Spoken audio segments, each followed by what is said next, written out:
On January 23 at 11:51 am, a group of 9 to 10 individuals forcibly entered Colors Unisex Salon near Aditya Complex, Bijai KSRTC, Mangaluru, and caused significant damage to the property, including salon, furniture, and materials. The group, led by Sri Ram Sena leader Prasad Attawar, accused the salon, which also operated as a massage center, of engaging in immoral activities.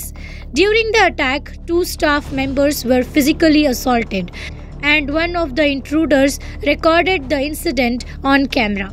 The group also issued threats to the staff and demanded the closure of all massage centers in the city, alleging unethical practices.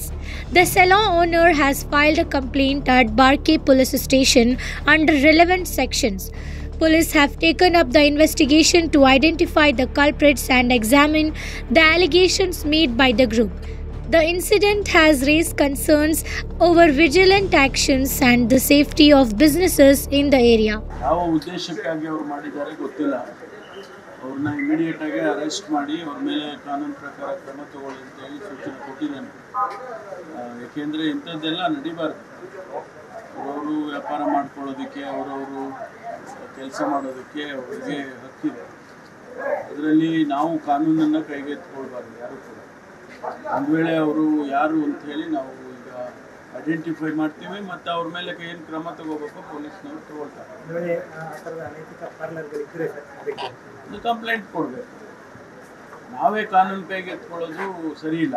Complaint ಕೊಟ್ಟರೆ ಪೊಲೀಸ್ನವರು ಅದಕ್ಕೆ ಏನು ಕ್ರಮ ಮಾಡಬೇಕು ಅದನ್ನು ಮಾಡ್ತಾರೆ. Whether it is corporation ಅವರು trade licence ಕೊಟ್ಟಿರ್ತಾರೆ, ಅವರು ಯಾವ ರೀತಿ ಕಂಡೀಷನ್ಸಲ್ಲಿ ಹಾಕ್ಕೊಟ್ಟಿರ್ತಾರೆ ಅದರ ಚೌಕಟ್ಟಿನಲ್ಲೇ ಇರಬೇಕು. ಅದನ್ನು ಹೊರತುಪಡಿಸಿ ಮಾಡೋದಾದರೆ ಕ್ರಮ ತಗೊಳ್ತಾರೆ.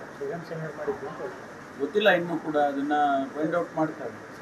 ತಕ್ಷಣ ಅದನ್ನು ಅವ್ರನ್ನ ಅರೆಸ್ಟ್ ಮಾಡಿ ಕ್ರಮ ತಗೊಳ್ಳಿ ಅಂತೇಳಿ ಸೂಚನೆ ಕೊಡ್ತಾರೆ.